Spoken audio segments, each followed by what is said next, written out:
নামাজের পূর্বে নিয়ত নাওয়াইতুন পড়া যাবে কিনা? নামাজের পূর্বে নিয়ত করা সুন্নত না ফরজ? জানেন না আপনারা? নামাজের আগে নিয়ত করাটা এটা কি সুন্নত না ফরজ? ফরজ। ইন্নামাল আমালু বিন্নিয়াত। নামাজের ফরজের মধ্যে একটা হলো নিয়ত করা, শুনেন নাই? নিয়ত করা ফরজ। নিয়ত করা ফরজ, নিয়ত বলা ফরজ না। নিয়ত বলা মুখ দিয়া হয়, আর নিয়ত করাটা মন দিয়া হয়। নিয়ত করাটা কি দিয়া হয়, আর নিয়ত বলে কি দিয়া? নাওয়াইতুন বলাটা হলো নিয়ত বলা, আর মনে মনে আমি কি পড়তেছি এটা আমার মাথায় আছে, এটা মানে হলো নিয়ত করা।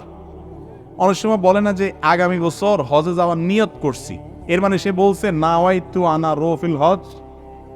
এরকম বলে নাওয়াইতু আনা রোফিল হজ, আমি আগামী বছর হজে যাবো, এরকম কথা আরবিতে বলে।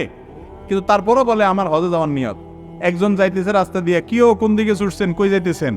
বলে যে ভাই বাজারে যাওয়ার নিয়ত করছিলাম। সে কি নাওয়াইতুন পড়ে আসছিল? তার মানে কি তার মনে বাজারে যাওয়ার ইচ্ছা? নিয়ত মানে ইচ্ছা। নিয়ত মানে কি ভাই? আপনি কি ইবাদত করতেছেন সেই ইচ্ছা, সেই ইন্টেনশন, সেই চিন্তা আপনার মাথায় থাকলে নিয়ত হয়ে গেছে। মুখে নাওয়াইতুন পড়ার দরকার আকরাম সাল্লাল্লাহু আলাইহি ওয়াসাল্লাম শেখানো নাই। যদি এটা দরকার হতো তিনি শিখাইতেন, কিন্তু আমরা ছোটবেলা থেকে নাওয়াইতুন পড়ছি। এই নাওয়াইতুন বগদাদি কায়দাতেই আছে, ওই মক্কা মদিনার কায়দায় নাই। ইসলাম কি বগদাদ থেকে আসছে না মক্কা মদিনা থেকে আসছে? তাহলে বগদাদি কায়দাটা পড়লে কেমনে হবে? সহজ হিসাব বুঝেন না? আল্লাহ তাআলা আমাদেরকে বুঝার তৌফিক দান করুন। আচ্ছা, নামাজের সময় না আপনি নাওয়াইতুন পড়ছেন বুঝলাম। আপনি যখন কাউকে 10 টাকা দান করতেছেন, এটা একটা ইবাদত কি ইবাদত না? ইন্নামাল আমালু বিন্নিয়াত। সমস্ত আমলই যখন নিয়তের উপর নির্ভর করে। শুধু নামাজের ক্ষেত্রে শুধু নাওয়াইতুন পড়তেছেন, দানের সময় কেন বলতেছেন না নাওয়াইতু আন আতাসাদ্দাকা 10 টাকা? আরবিতে যে আমি 10 টাকা দান করলাম, এরকম কি বলেন আপনি? তাহলে সেটা দান হয় কি হয় না? আপনার নিয়ত আছে মনে মনে, আল্লাহ তোমারে খুশি করার জন্য আমি এই মানুষটাকে 10 টাকা দিলাম, বাস আল্লাহ তাআলা সওয়াব দিয়ে দিবেন। তো যে আল্লাহ এটা বোঝে, আল্লাহ নামাজেরটা বোঝে না? তাহলে বোঝা গেল নামাজের মধ্যে নিয়ত করা ফরজ, কিন্তু সেটা মনে মনে ইন্টেনশন থাকলে, ইচ্ছা থাকলেই চলবে না। মনের ইচ্ছাটাই হলো নিয়ত। আপনি কি নামাজ পড়তেছেন এটা মাথায় থাকলে চলবে। মুখে নাওয়াইতুন পড়ার দরকার। মুরব্বিরা বলবেন যে নতুন নতুন হুজুর গজাইছে, এসব ওলায়ন কি কয় না কয় আল্লাহ জানে। আর জীবন 14 গোষ্ঠী করিয়া আইছি, আমরা করিয়া আইছি, এখন এক নতুন করে কি কয়।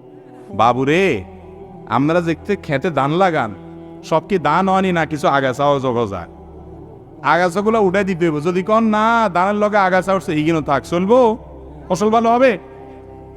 সুন্নতের সাথে কিছু বেদাত, কিছু উল্টাপাল্টা জিনিস আছে। মুরব্বীরা বাপ দাদারা যা করে গেছে সব খারাপ ছিল না, বেশিরভাগই ভালো ছিল। 2-4টা ভুল ভ্রান্তি ছিল। ওনারা মানুষ